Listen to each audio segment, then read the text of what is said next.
Have you ever wondered why, even as adults, we repeat the words, the anger, and the fears that once hurt us as children? Could it be that you're still carrying old wounds without even realizing it? This video will help you gently look into your inner shadows, so you can take your first real step toward healing and living more freely. There are moments when you sit quietly in your old kitchen, holding a cup of tea that has long gone cold, watching the light filter through the leaves outside the window, and suddenly, a memory from long ago returns. A word, a glance, a moment of fear or feeling small. Somewhere in the past, you once promised yourself, "When I grow up, I will never be like that." And yet, years later, you hear your own voice saying those exact words to your children, or to yourself, in moments of exhaustion, anger, or loneliness, and you realize you've broken that promise. Many of us grew up in homes where words of love were not easily spoken. Homes where our parents carried the weight of survival, unfulfilled dreams, and swallowed tears. In those homes, we learned to stay silent when we were hurting, to act tough when we were scared, to pretend we were fine when inside everything was crashing down. We carried these lessons into adulthood, believing we had outgrown our old wounds, until one day, standing before those we love most, the same reactions, the same harsh words, the same unexplained anger emerges. Some call it generational trauma, but truly, it is simpler than that.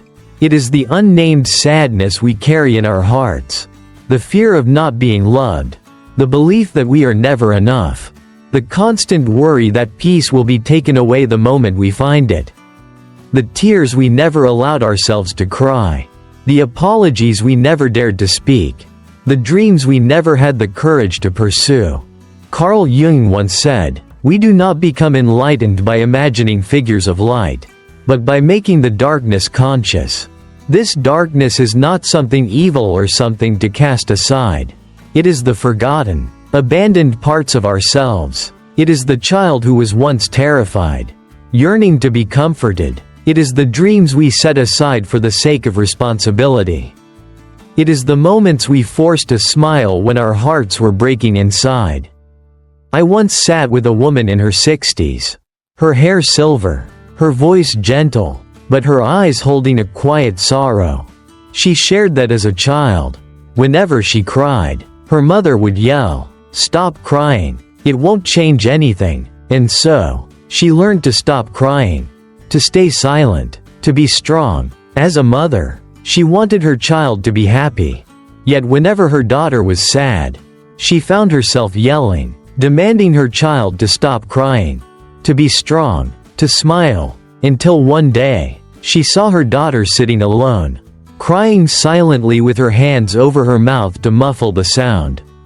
In that moment, she saw herself as a child. She told me, "I realized I was continuing my mother's pain and passing it on to my daughter."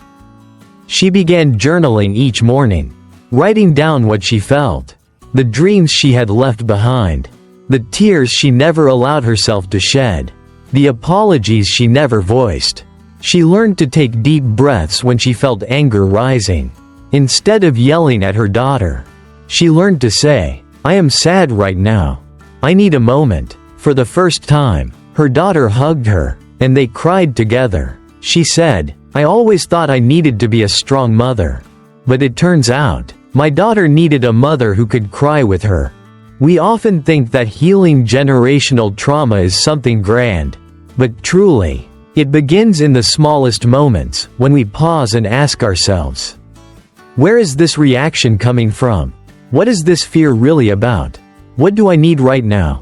When we have the courage to look within and face the feelings we have suppressed for too long, we begin to break the cycle of pain passed down through generations. Shadow work does not demand you to become perfect. It does not demand you to dig up every painful memory and drown in guilt.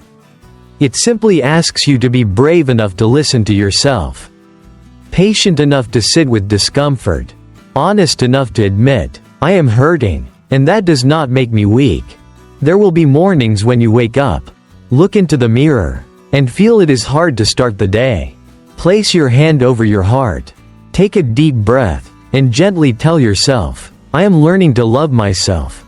There will be moments when you want to scream, to walk away, to give up. Allow yourself to rest. Allow yourself to cry, to soften, to lean on someone or on yourself when needed. If you have ever felt unworthy, remember, you were not born to carry the pain of past generations. You were not born to be someone else.